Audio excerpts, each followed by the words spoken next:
Okay, we're back.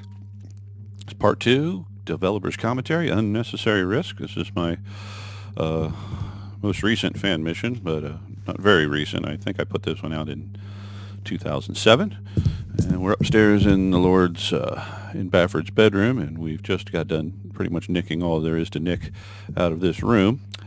And I'm just trying to think about what to say next or where to go next. I think I'm using Fraps to do this. I think it does maps. I'm going to try to bring up a map here now. I think it actually does maps, so we'll see in the movie whether we see this or not. This is the first time I've ever done a map for a mission, and Digital Nightfall actually did the sketch here for me. I can't draw a stick man. I'm like the stick man in the upper right hand corner. That'd be about the limit of anything I could draw. So he sketched this out really quick, and it just shows you the start, barracks, climb the hill, danger in the corners, that kind of thing. I just thought it was a nice thing for Digi to do. He was one of my testers. I can't remember who else tested the mission, but I remember him being one of the testers. It's in the credits are all in the file you get through when you read through Darkloader. But anyway, we do have people that will at some point come rambling through here. I'm surprised nobody has as of yet, but okay. Well, there isn't. I guess we can take a walk around outside. Oh, he's the guy. Yeah, that guy just patrols around this upper walkway kind of area. And again, the whole house here was taken from my first mission, Bafford's Bone Collection, so this was all here. It's just been textured differently. This is the front, just so you get kind of a look.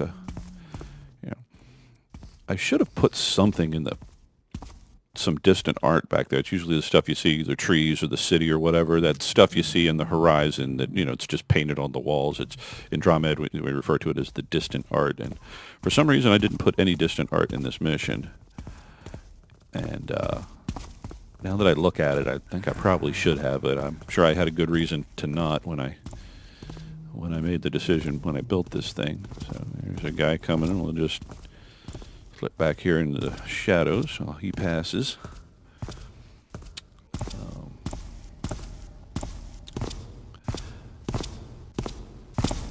Okay, very good. So I think I may have two people patrolling around up here. Yeah, there's another guy. Let's just stay out of his way. And saying the original part of this mission, the Bafford's Bone Collection, you were here to steal golden bones, and they were hidden behind banners. If you look just straight up ahead, there was a banner right there, or the Bafford banner, and a couple pieces were hidden there. And on the other side of the house was the same thing, a couple pieces there. And then inside the house, there was another one hidden. I'll just knock this guy out because I feel like sneaking around people. There comes another one. I'll wait till he comes around. A quick save. Let's get you out of the way here. So this is out the back door of the house, and there's a gate there. Imagining things now. And I remember the whole convoluted thing about getting two lock boxes because there's a lock box, I believe, on the other side of that gate as well, and to get them to work in concert to open that door. I say Andromeda, I said before, it's a lot of Rube Goldberg type of stuff. You got to do this thing, and this links to that, which links to that, which links to that, and it's odd noise. And I get a lot of people like doing that. Seems peaceful enough. There are people that are really good at scripting events and doing fancy, doing tricky stuff with Andromeda. And me, it was always like pulling teeth to try to figure out how to get stuff like that to work. I like to build the world, the brushwork. You build the buildings, you build this, that. I like to texture stuff. I like to do that's what I enjoy most out of doing with Thief. And you could still make a fairly decent little mission with just those skills, but to make something like like a Rose Cottage or a Broken Triad or something like that, just hold on. Allergy season, so it's an easy time. But to make a mission like that that's so complicated with so many just fancy scripted things. I just played Broken Triad a little while ago, and the brilliance when you just you hit the portals and. Well, not the portals, but you'd find the glyphs, and then it would take you into, it would teleport you to another part of the world, like back to the Keeper compound, and then you found more glyphs, and it unlocked more of the compound. And so I wouldn't have one freaking clue as to how to go about doing something like that. But there are other guys that are really good at it, and they know how to do that stuff. And so I think some people just really hate. Building the world, brushwork and stuff, I think it was mind-numbingly boring to them. And to me, that's my favorite part. So I'm going to stop running around, up here and just babbling. So we're going to go back and explore some more of the house. Back into this door. Again, I swear there's a girl who patrols around here, but I haven't seen her yet. And there's some masks up there on the wall. I'm not going to bother to steal any of those. He didn't even tell me where they Yeah, I know you can hear Frederick talking. Taffer. And I remember doing Frederick, and I had a hard time with his voice because I did it in a very, I didn't even tell me, he kind of talks like this, and it's very quiet, and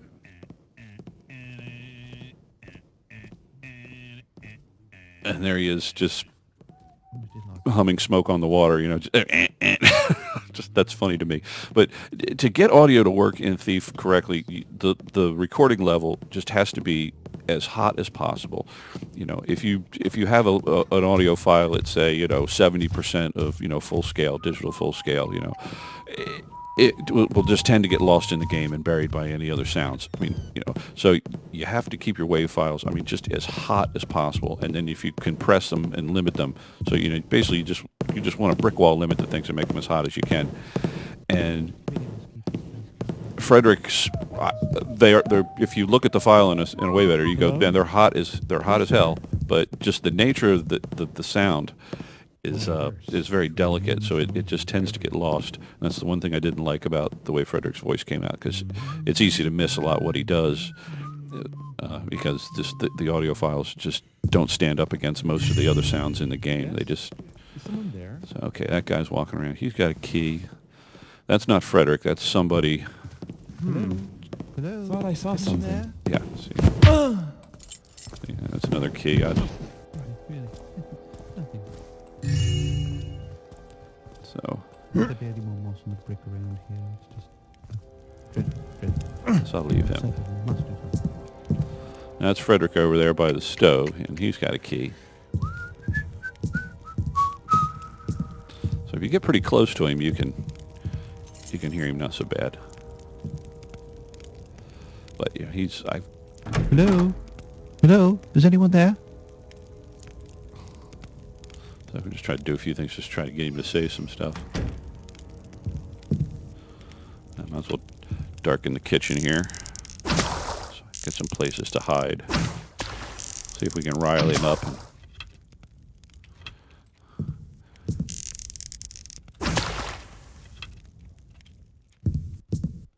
So anyway, I'll save here. Might just do a couple reloads just to make him... Oh, I don't get paid enough for this.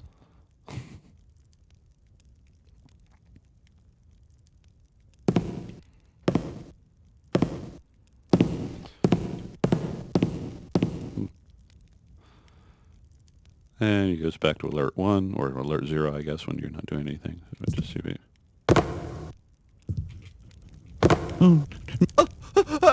I see it! I see it! That's it! I'm running away! So we'll just get him riled up just for the heck of it. I'll hit him. I go to meet my maker. No, you're really not dead, Frederick, but anyway. Yeah, so Frederick's the head servant, so. I'll reload here. Let's get him. If you kill him, you can get some really interesting stuff here. Wow, real tough thief, aren't you? Killed an unarmed little pansy. That's just my idea of a sense of humor, so a WAV file like that plays, when you kill him. So let's try again and see what happens. So you killed an unarmed little pansy.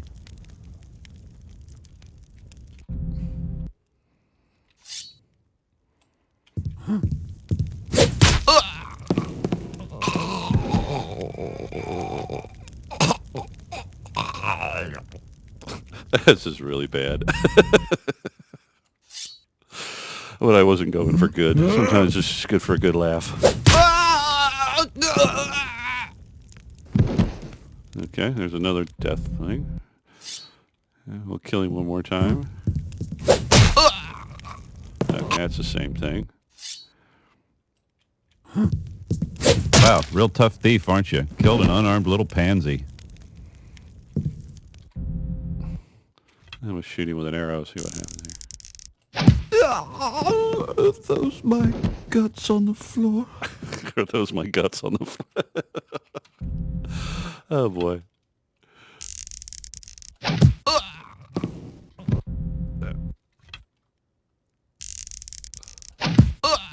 Yep, same thing.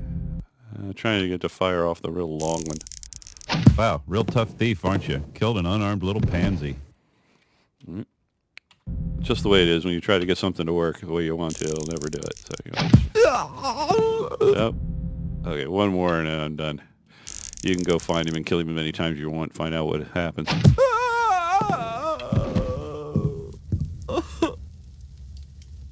Anyway, but there's no real reason to ever kill Frederick because he just stands there. So, and we steal some more stuff. Probably at least ought to steal enough to... There we go. Objective complete, you taffer. I had some food just because you're hungry. You know. I have some cheese. Who doesn't like cheese?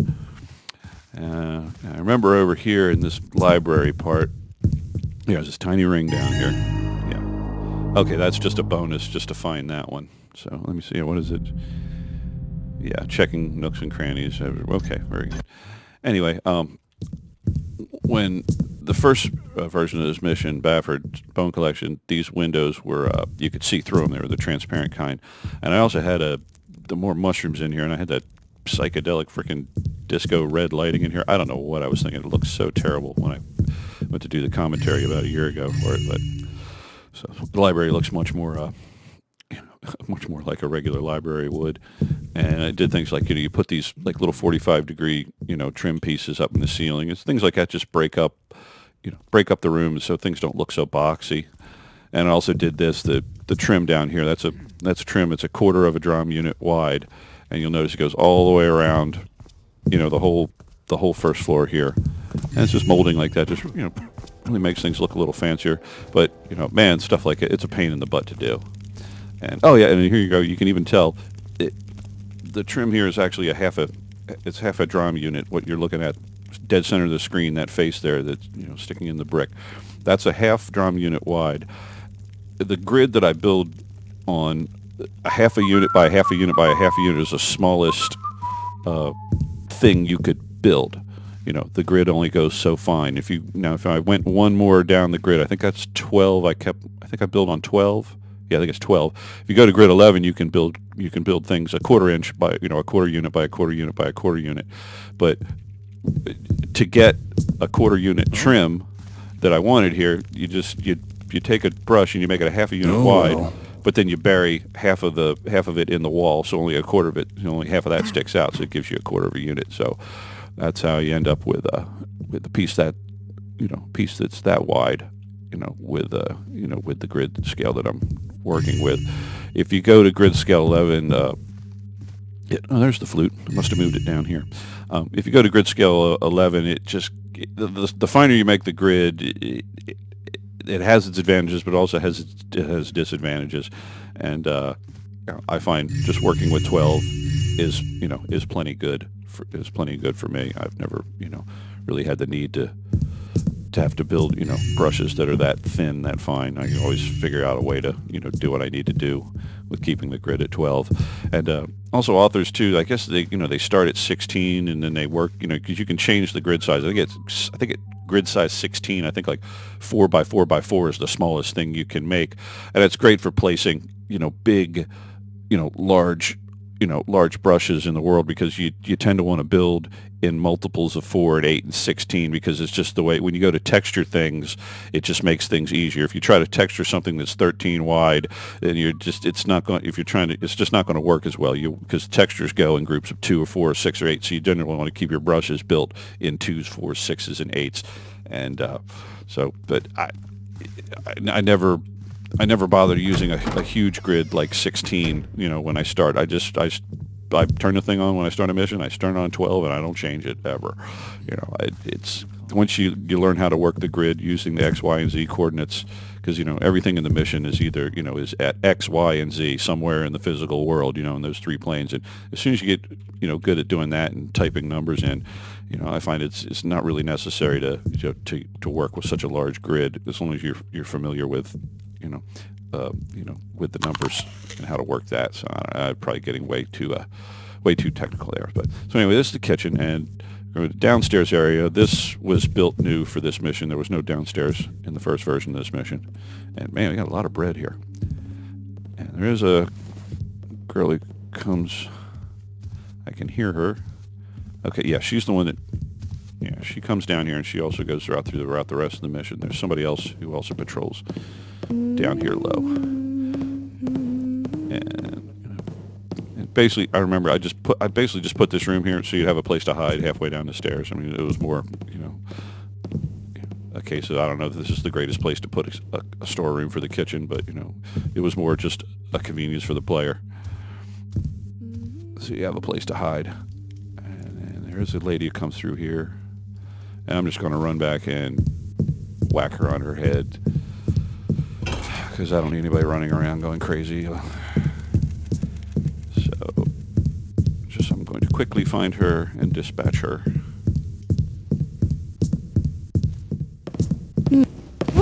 Yeah, there you go. So we'll just whack.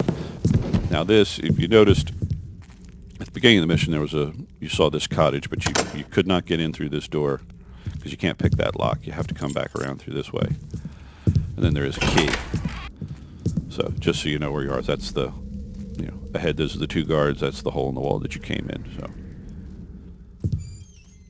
So this is obviously like another servant's house. I guess this is probably where the girls live. And there's a little bit of money there. So there's 2 bunks. There's 2 female servants. That's probably what I was thinking. Oh, there's more. No, there's another bunk. So anyway, well, I was probably thinking this is where the female servants live.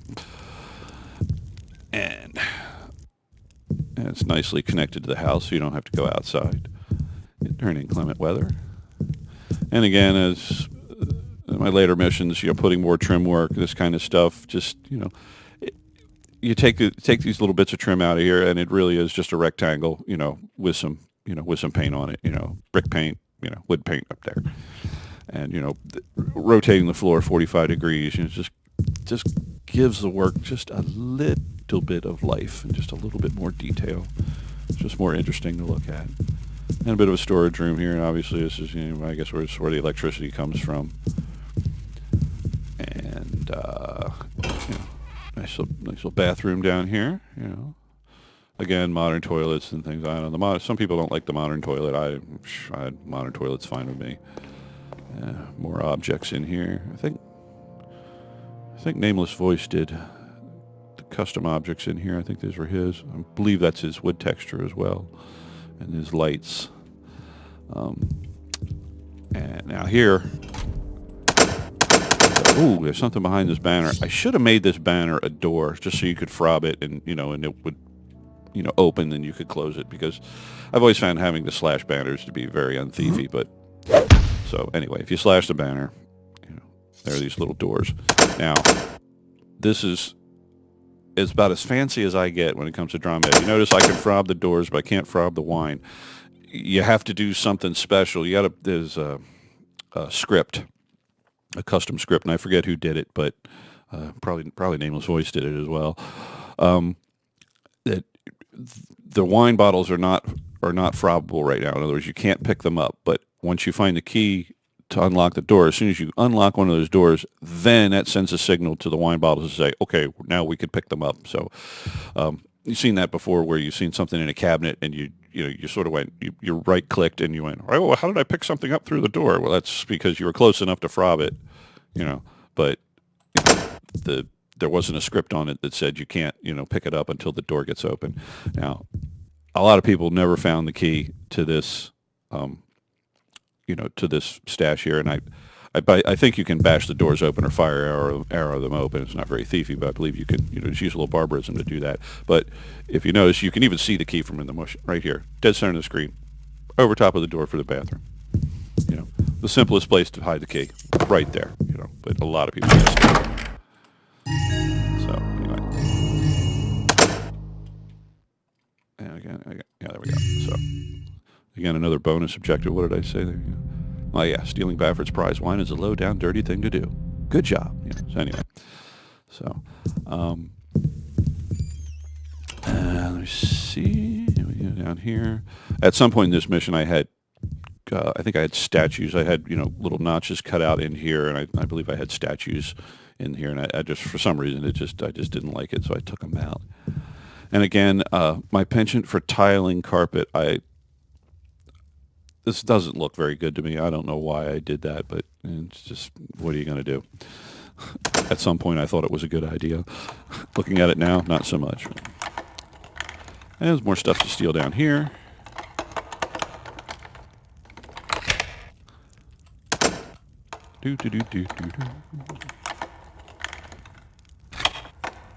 Boy. Let's try. I made this. This is a long pick, but then again, people patrol through here, so rarely do I ever make it this hard to pick something. But if there's a chance to be caught while picking something, then there's a reason to sometimes make something a long pick. But if there's no chance, if you're standing there picking a lock that takes a minute to pick, and you're standing in a room that nobody's going to enter, you're perfectly safe. As a designer, why make the player spend a minute picking a lock? Because there's no reason to there's no danger. So, the whole point is, there's tension.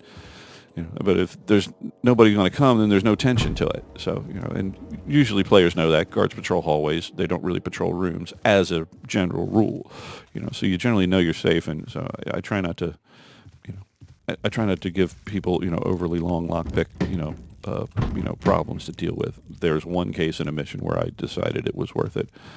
Now you'll hear some voiceovers as I frob all these plaques. Yeah. Yeah, I remember that one. How was it? It was like, but wait, who is this I spy? Who dares fair word from my domain? yep, that's the one. Absolute crap. So anyway, people were like, "Oh, Garrett's singing really badly." I'm like, well, actually, I sing really well in real life, so I can sing badly, on key, if I need to. So obviously, this is a reference to the Thief Gold Mission Song of the Caverns. This is the play that was going on, and so here we found the Burke plaque. While Burke of St. Evans, slain by Lord Baffert with a very sharp butter knife. Because see, Lord Baffert thinks he's a badass, or at least in my mind, Lord Baffert thinks he's a badass. So. And here's another one. The Great Mosquito Beast of the Shale Bridge Sewer, slain by Lord Baffert with 3 toothpicks. Guess I better get a pointed stick. And then Garrett with a comment, guess I better get a pointed stick. And so this is sort of like, Baffert's little trophy room. And here's another one. Looking, let me see, Garrett's blackjack. So, thief's tool knows a blackjack, used to render victims unconscious during the duration of a burglary. Particular blackjack was taken from the very hand of the infamous thief known as Garrett. The rogue attempted it. Funny, I don't really remember that ever happening. So Garrett, obviously, getting a good laugh, because that's obviously never happened. And then very old hammer, appears to be made of gold, but is actually composed of corbamite, which is a little nod to the original Star Trek episode, the Corbamite Maneuver, where Kirk was a real badass and played a bluff. And these things that, everything's been presented to Lord Baffert. So, and another bit of a library here. And these are LC jars, or Lost City jars. In Andromeda, when you create one of those in the job object hierarchy, it says LC jar. So that stands for Lost City. Obviously a nice little downstairs area. Now this is a bit that, a lot of people might have missed. There's a secret area here. And there's the switch. And again, there's another banner in front of it. I did something to the physical properties of the banner, so Garrett could go through it without having to slash it. So I guess took whatever the physics of the thing, just gave it no physics, so you can see it, but there's nothing to collide with. And here's this little study kind of sitting area. This is cozy. See, Garrett, this is cozy. And more stuff over here.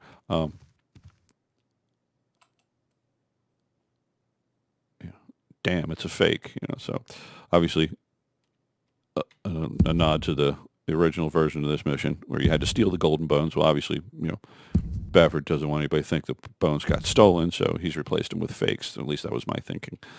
There we go. Jorg potion, danger, not for internal use. Jorg or George or however you say that is the default Dromed texture that you should never see. So if you don't texture something in Dromed, if you create a brush, like that wall, whatever, if you don't texture it, you'll see Jorg. And so it's a hideous, disgusting texture. It basically was designed to be as glaring and as obvious as possible to keep the people who originally built the game from, forgetting to texture something. So if you don't texture something, you have this hideous thing sticking out, and it's pretty hard to miss it. So I don't know, and anyway, all these books here, you were seen first in, what was the mission? All-Dale Chess Tournament. It's basically the same books from the bookshelf for the Baffert Suite in that room. And again, the complete guide for the rugged outdoor type. Extortion for fun and profit. How to fillet a mosquito beast in 3 easy steps. Just, to me, these are just silly book titles. I sat, probably took a half hour coming up with these silly titles and, just gave each book something. Spotting Camels from a Great Distance and Why You Would Need To, Volume 1, where, of course, Dromedary, the editor for Thief is called Dromed. That's what the program used to make games. So Dromedary, Camel. Because the original version of Thief, it was originally going to be something called Dark Camelot. So I guess that's how they got Camelot, Camel, and Dromed. So I guess, it's just computer programmers and game designers being silly. A Treatise on Not Being Seen by Keeper Cleese. Of course, if you're a Monty Python fan, you know what that means. To Catch a Thief. Your Genitals and You, Guide to Self-Exploration for the Complete Loser. A Complete Guide to Home Security by Benny Mead. I don't know. Benny never really had a last name. I figured if he had a last name, it would be Mead because that's what he likes to drink all the time. And then Karis, Was He the Leader of the Future or Just a Total Git? And then Known Burglaries of the Thief Garrett, Volume 1, Volume 2, Volume 6. It just goes on and on and on and on. To me, that was immensely funny. It just, you had 10 books. Garrett's stolen so much stuff. And up here, if you were to climb, how about that? I love my job. Yep. Garrett loves his job. So anyway.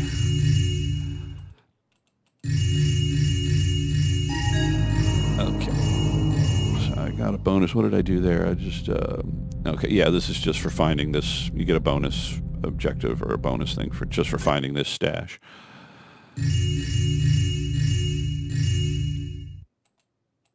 And the heck, I'll leave him one stack of coins. Got to at least leave him breakfast money or something. Here. So I believe have I found enough money for you? Yeah, that's right. Because I'm playing on the easiest difficulty, so you didn't have to find very much loot. I remember when we were testing this thing, just going back and forth as to how much loot you had to find depending on the difficulty level of the mission. And I think we decided that in order to win the mission, even on expert, that you weren't going to have to find any of the really well hidden loot, like those wine bottles behind that banner and the stuff up here, and maybe a few other pieces. So I never really liked high loot objectives in fan missions to begin with, because one, you rarely can you ever spend any of the loot you find. I mean, when you played the original Thief, one of the reasons you wanted to find a bunch of loot is because you want to be able to finance your next mission. Well, in fan missions, you rarely have to finance a next mission, so really finding a bunch of loot, I mean, other than just fun to hunt and find stuff, but if you have, say, 5,000 loot to find, and you make your loot objective 4,850. It's just, I hate having finished an entire mission, and I'm pretty good at scouring every last nook and cranny.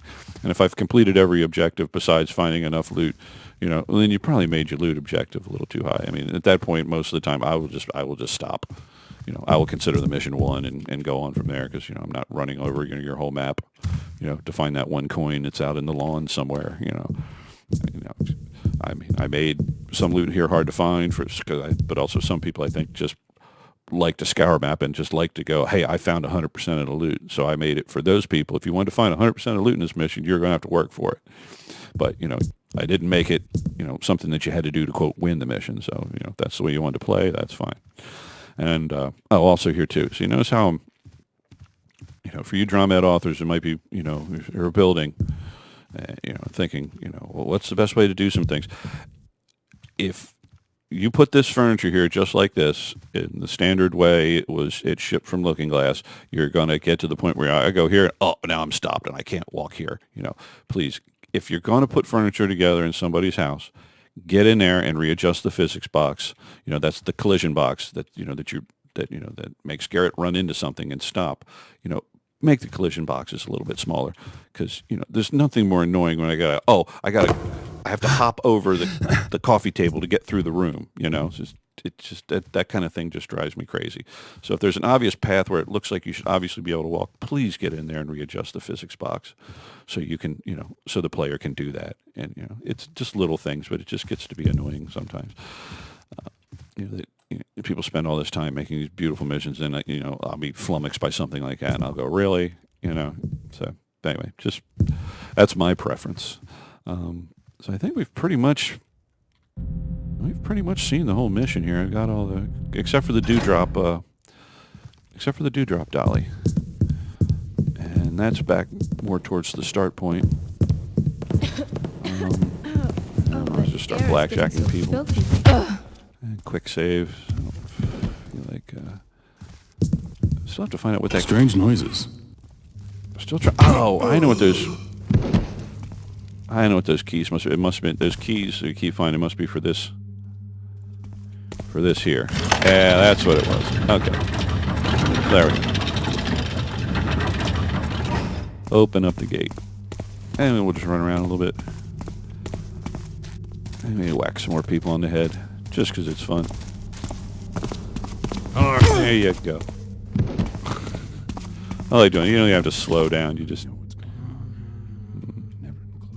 Should I have a flash bomb here? No flash bombs? Oh, wait a minute. Oh, yeah. I kept hitting the wrong button. F6, not 6, you dummy. Here we go. There you go. And front door. And also, too, when people played this mission, in the original of this mission, that center panel moved. It was a secret door, and there was a golden bone hidden up there. And, since I didn't have the golden bones to steal in this mission, I didn't really need that area. So I had, I removed that. So a lot of people were, I think, remembered that and go, oh, yeah, there's a hole in the ceiling I'm going to go up to. And they got up there, and they go, how come I can't get through the hole in the ceiling? Well, because there's no hole in the ceiling anymore. It's technically the same house, but, it's just sort of like, a rebooted version of the map. So some things got changed. And, of course, just nice that people remembered over all those years ago. Oh, there wasn't there a hole in the ceiling. I found it amazing that people remembered that. So, and so that's about it. And you do have this, little walkway here. The stairs are kind of hard to get up. You just have to hit the run button. He barely gets up. But then, you do have this wall here. And I guess this could be used as another, another route, but I never found too much reason to want to have to, keep walking up that wall. But it does go all the way around the house. And we'll go back out and I'll show you where Dewdrop is, and I'll even attempt to, oh, went the wrong way. Okay, well, I'll just go out this way then. I think I can do this. There we go.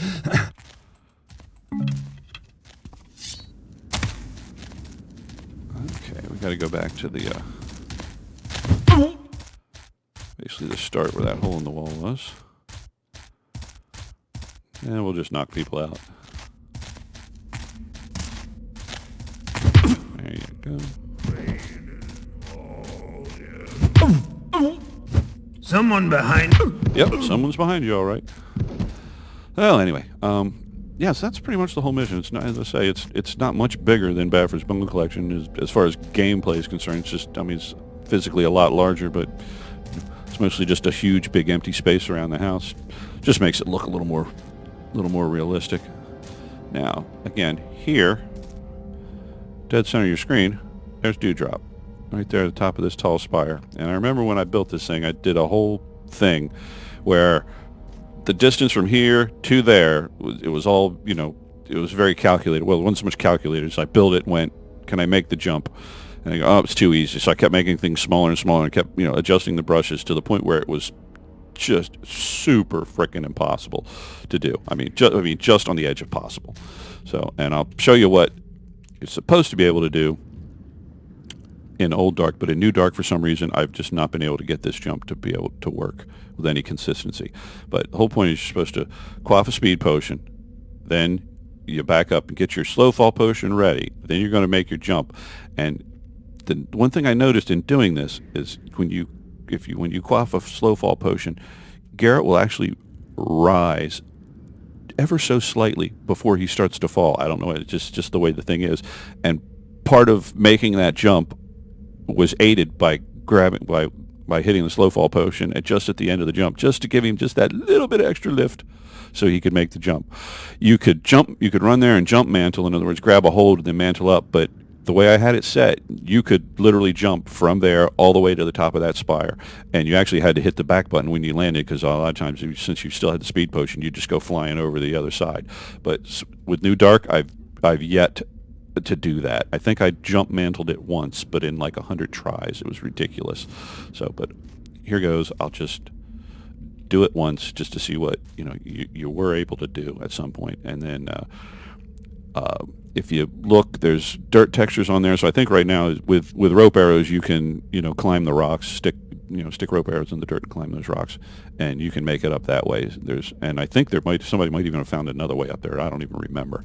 But anyway, I'll quick save here, and we go speed potion, slow fall potion ready. We jump.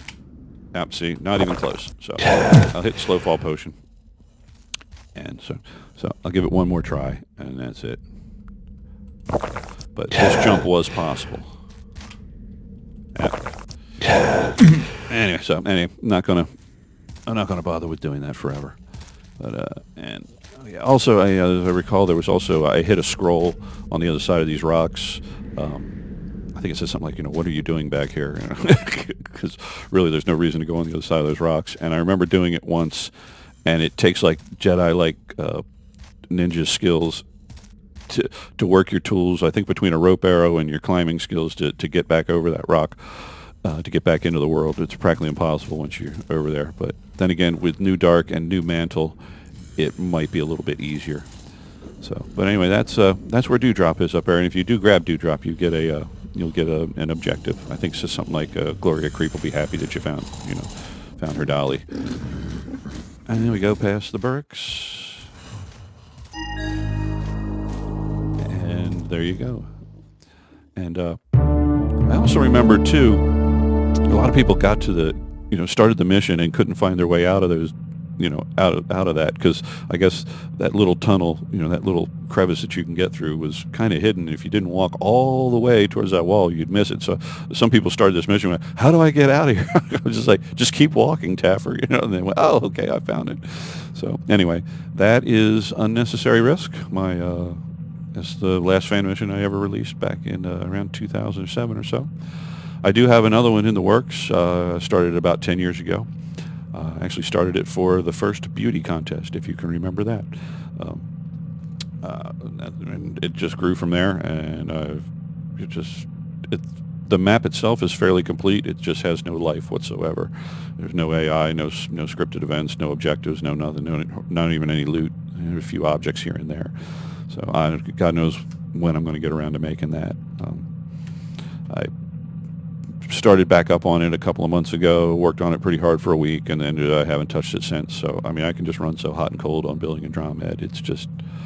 because it just really is just mind-numbingly tedious work, and a lot of it is just so boring. So just, for those of you who don't, make missions, just play them, just be thankful to the Drama Ed authors. And I'm not saying kiss anybody's butt, but, if you play a mission, you really like it, get in the thread and say good job, because, it is a boatload of work to make even the simplest mission in Drama Ed. And the only payment we receive is, a pat on the back, a virtual pat on the back. So, it is nice when we get that. Now, I do have 2 more missions that I built, Sly's UT Arena 1 and 2. I might do a quick run through with those, maybe 15 or 20 minutes a piece, because they're just basically, dropped in a death pit and killed guards, so they're not really proper thief missions. It's just Unreal Tournament, thief style. So anyway, that's about all I can think of for now. So signing off. Thanks for watching, everybody.